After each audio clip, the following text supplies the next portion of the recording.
Hi friends, நாம இன்னைக்கு பார்க்க போறது என்எம்எஸ் தேர்வில் கேட்கக்கூடிய மேத் பகுதியில் வரக்கூடிய தனித்த வேறுபட்ட ஜோடி எண்ணை கண்டறிதல்ங்கிற தலைப்புல வர வினாக்களுக்கு எப்படி விடையளிக்கிறதுன்னு பார்க்க போறோம். நம்ம ஏற்கனவே தனித்த வேறுபட்ட எண்ணை கண்டறிதல்ங்கிற தலைப்புல எப்படி விடையளிக்கிறதுங்கிறது பார்த்திருக்கிறோம்.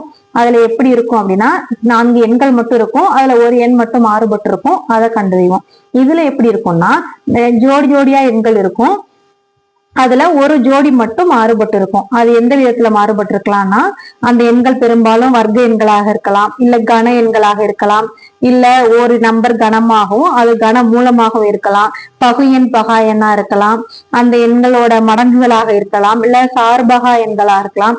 ஏதோ ஒரு ரீசனால இந்த ஒரு எண் மட்டும் மாறுபட்டு இருக்கும். அது எந்த விதத்துல அப்படின்னு சொல்லி பார்க்க போறோம். இப்ப ஃபர்ஸ்ட் என்ன பாருங்களேன், 49 7 36 9 64 8 121 11 பாக்குறப்ப நமக்கு தெரியுது ஏதோ வர்க்க எண்களா இருக்குது. இப்ப 7ஓட வர்க்கம் 49, ஆனா 9ஓட வர்க்கம் 81, இங்க 8ஓட வர்க்கம் 64, 11ஓட வர்க்கம் 121. அப்பனா எந்த ஒரு ஜோடி வேறுபட்டுக்குன்னா இந்த இரண்டாம் எண் ஜோடி தான். இதுதான் இத சரியான பதில். அடுத்தது பாருங்களேன், 2 8 7 343 10 100 4 64. இங்கேயும் பார்த்தோன்னு தெரியுது இது எல்லாமே கன எண்களா இருக்குது. 2இன் கணம் 8, 7இன் கணம் 343. ஆனா 10இன் வர்க்கம் தான் 100, கணம்னா 1000 வரணும், இது வர்க்கமா இருக்குது.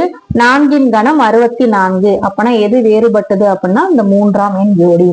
அடுத்தது பாருங்க, 441 12, 256 13, 484 16, 289 19. இதை பார்த்தோன்னா ஃபர்ஸ்ட் ஒன்ன பார்த்தா இது 21ஓட வர்க்கம், இங்க 12 இருக்கு, ஒருவேளை திருப்பி இருக்கும் அப்படின்னு பார்த்தோம் அப்படின்னா இங்க அந்த மாதிரி பொருந்தல.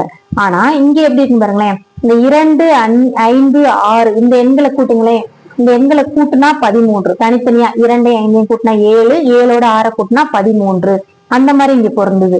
அடுத்து இங்க கூட்டுவோம், 4 8 12 16, இந்த எண்களை கூட்டினா 16, இந்த எண்களை கூட்டினா 2 8 10 10 19, இது எல்லாமே பொருந்தது. ஆனா இங்க மட்டும் கூட்டினா 8 9 வருது, அதனால 12. இதனால இது மட்டும்தான் வேறுபட்ட ஜோடி.